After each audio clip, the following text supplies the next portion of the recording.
From his $48 million Miami mansion to hell on earth where chaos reigns. Just some of the words used to describe the Metropolitan Detention Center where Sean Diddy Combs appeal to hold him in jail without bail. Well, in many ways, given the severity of the charges and what was argued yesterday as well, it was all but predictable that this could be the likely outcome here. Yeah, and you're former NYPD, so I want to talk to you about this facility where he's being held right now. This jail has been described as horrific, disgusting. I mean, how long could Diddy be in there if he is convicted? Meanwhile, Diddy woke up this morning inside the Metropolitan Detention Center in Brooklyn. The federal jail has been called, quote, hell on earth. Some of the shocking things that you see are the manufacturing of weapons, assaults, inmates hid cell phones within their rectal cavity. Jails and prisons are very different from free society. Sean Diddy Combs, a man who has lived his life at the pinnacle of his own world, once believed he was invincible. However, the higher you rise, the harder you fall. Now, facing the grim reality of federal prison, Diddy, once known for his lavish lifestyle and entertainment empire, finds himself in a vastly different world, charged with serious allegations including sex trafficking and racketeering. The music mogul is confronted with a legal battle that could potentially upend his entire career. Now getting a closer look at the mountains of evidence federal investigators collected at the homes of P. Diddy leading up to his indictment. This includes things like guns, ammunition, electronic evidence, and more than 1,000 bottles of baby oil and personal lubricant. To understand all this and how it relates to Diddy's case, we're hearing from former CIA officer and FBI agent Tracy Walder. I'm Sierra Gillespie, and this is Law and Crime News. Major news this week out of New York, where now disgraced rapper Sean P. Diddy Combs was arrested and taken into custody. On Monday, a grand jury indicted him on multiple federal charges, including racketeering conspiracy, sex trafficking by force, fraud, or coercion, and transportation to engage in prostitution. Homeland Security took Diddy into custody at the Park Hyatt in New York.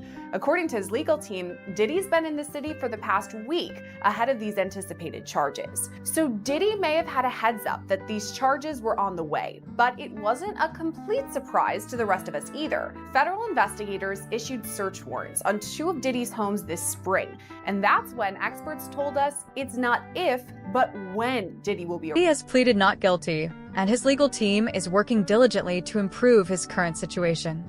However, he remains at the notorious Metropolitan Detention Center, MDC, in Brooklyn, a facility infamous for its violent environment and dreadful living conditions. Not the first high-profile inmate to pass through these walls. Ghislaine Maxwell, R. Kelly, Pharma Bro, Martin Shkreli, and crypto fraudster Sam Bankman-Fried, all as they waited for their federal criminal trials, called this jail home.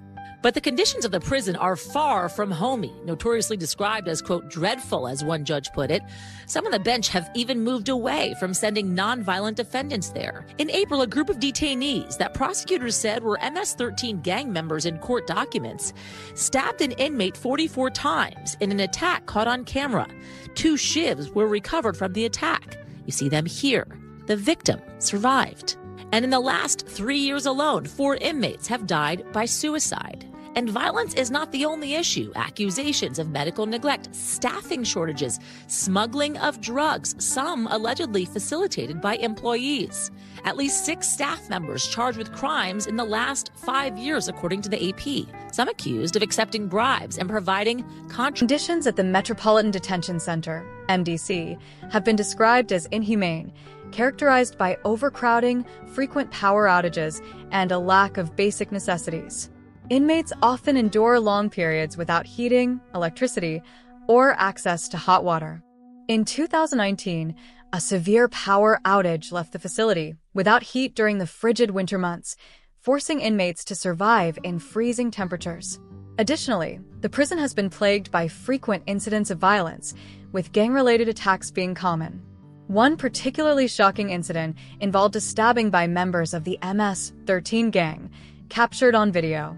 Fortunately, the victim survived, but it highlighted the level of brutality that occurs within MDC's walls. Had clients describe MDC as hell, as the worst conditions they've been in. Lance A. Clark is a federal defense attorney who's been there many times. Now, if the government is going to mandate that they are responsible for your well-being, they have to ensure the safety of your well-being. Occupy the streets until they get heat. In the winter of 2019, protests over a power outage left inmates without light or heat for a week in the cold.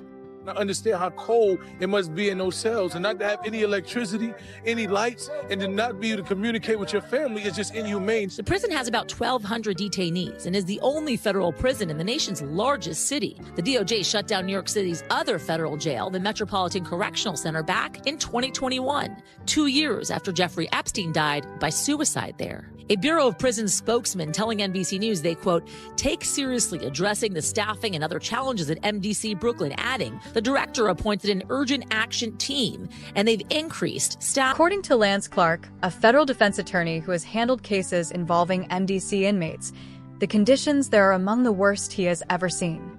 He has publicly criticized the government's failure to ensure the basic safety and well-being of inmates. Diddy's legal team is now leveraging these concerns in their argument to have him moved or released on bail. Anjanette Levy also weighed in on the situation, discussing the potential length of Diddy's jail time. It surprised me that it's 3 charges. What will not surprise me is his continuing to fight. And there is very little willingness of people who are high profile to actually accept responsibility. He has a presumption of innocence. He has every right to go to trial, though with the evidence and what we're seeing, if convicted, he's looking at like the R. Kelly scenario, decades in prison. And I hope at some point, if the evidence is so overwhelming, he can say, if I've done something wrong and created victims, how can I make amends beyond just scratching checks? This is also devastating for my family. Is there some path to accept responsibility and plead guilty? Because if he's able to do that, he sets himself up for a scenario where he might not spend the rest of his life in prison, can actually have some freedom and begin to get on the right side of the law and identify with people that he's hurt. The issue is Sam Bankman-Fried, Elizabeth Holmes, so many people, R. Kelly, despite overwhelming evidence, they continue to go down this path of going to trial, claim that they are the victim, and if and when they lose, a sentence that could be 10 or 15 years. I'm not saying 10 or 15 years isn't a long time, but it's not 40 years or 30. So far, the court has denied Diddy's requests, keeping him in MDC for the time being. His legal team is appealing this decision, seeking either a transfer to a facility in New Jersey or his release on a $50 million bail package. They argue that the alternative facility offers better conditions and that Diddy should be allowed to await trial in a more humane setting. Thing was racketeering charges. We've seen what's going on with the sex trafficking of that. He's in jail. He's literally in jail right now. He's denied bail. You know, Diddy's famous lines, take that, take that. I don't know what's going on in jail right now, but hopefully he's not he's probably loving that, right, Deli? We'll see what happens there. But the racketeering thing, I mean, you've interviewed Sammy the Bull and Michael Francis, and the list goes on and on and all. The whole RICO charges. You know, the whole concept of racketeering is that you're in an illegitimate business, basically disguising as a real business, but it's actually fraudulent, bribery, extortion, fraud, money laundering, drug trafficking, embezzlement. What's the RICO? What's the racketeering in your opinion of what could potentially be going on with Diddy, just based on everyone you've interviewed? Well, there's so many categories to it, right? I mean, you get to pick and choose. They get to pick and choose. Sure. The way they wrote this law allows them to go after people for different reasons. Okay, you pick and choose which one this is. He's in most of them. Yeah, he's in most of them. If you think about it, right, with the stories that's. Despite their efforts, the judge handling the case has remained unconvinced, citing the severity of the charges against Diddy as the primary reason for keeping him detained. However, the legal team continues to fight, hoping to secure some form of relief for their client before his trial begins in 2025. Prosecutors were arguing is not only does your client pose a flight risk, because obviously he's incredibly wealthy, has access to planes and a lot of staff, even though you said he turned over his passport to you months ago. They were also worried about him being able to interfere with witnesses and calling them. And so I guess the question is, how do you assure the court that that won't happen if prosecutors are saying, this is someone who's attempted to bribe security staff and has already threatened and interfered with witnesses? So I think that the most important thing, even more important than the passport, is that Mr. Combs came to New York on September 5th. As soon as we realized that this indictment was going to be coming down in a matter of weeks, maybe months, but sometime soon, Mr. Combs got on a plane, left his home in Florida, flew to New York. I called the prosecutors myself. I said, Mr. Combs is in New York. Do you want to know where he is? If you want to know where he is, I'll tell you where he is, but he wants to surrender. He's here to surrender. They didn't want him to surrender because if he surrenders, they don't get to the judge that he's a flight risk and he's a danger. Because who, as a danger and a flight risk, would fly to New York and surrender? So they didn't want to. Charges facing Diddy are among the most serious of his career. He is accused of organizing elaborate events known as freak-off parties over the course of a decade, where women were allegedly drugged and coerced into sexual acts.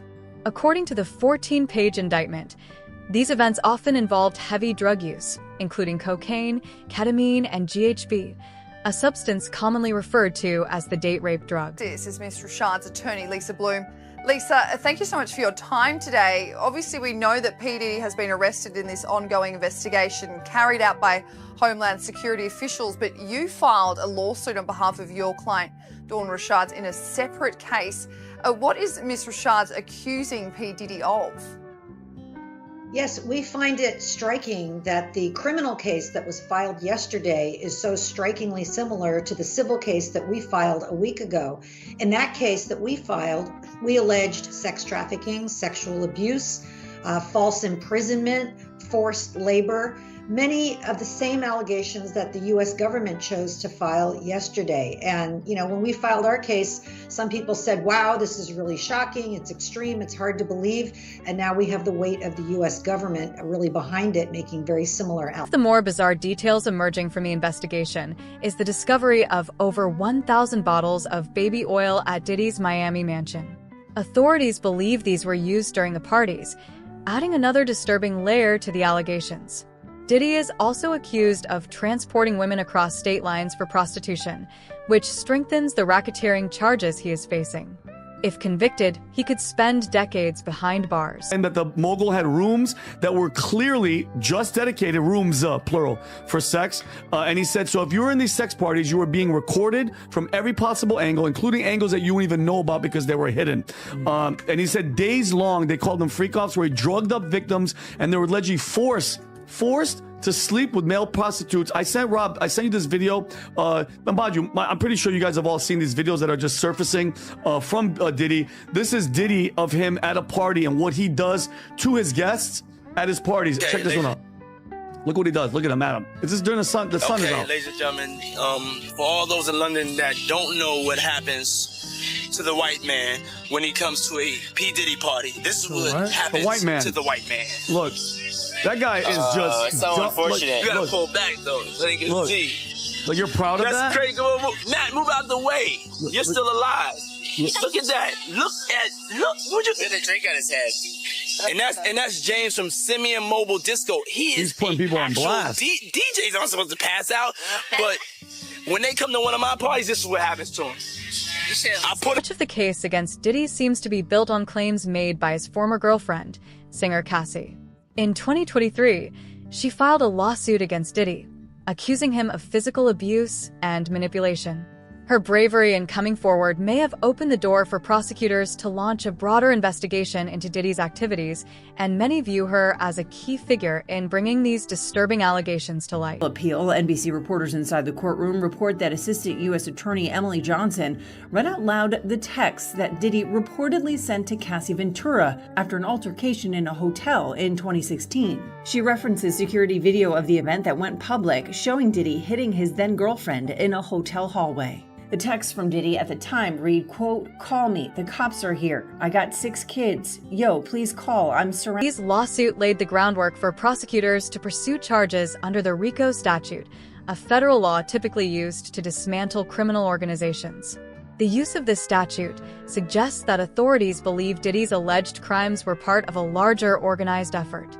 This legal approach, which was also used in the Weinstein case, could lead to further charges being filed against other individuals involved. Led and participated in a racketeering conspiracy that used the business empire he controlled to carry out criminal activity. The racketeering charge is very important, and I'm so glad to see it in the federal indictment today, because what that is this is not just about Sean Combs. It's about Sean plus all of the enablers who conspired with him, the government says, to cover up his physical and sexual abuse of women for so many years. I have no idea what they are planning to do, but I would say this to everyone who is associated with Diddy. Now is the time to come forward, to acknowledge your part in this if you had a part in this, to apologize, and to do what you can to help the victims. The time for attacking the victims, for insulting the women, that's over.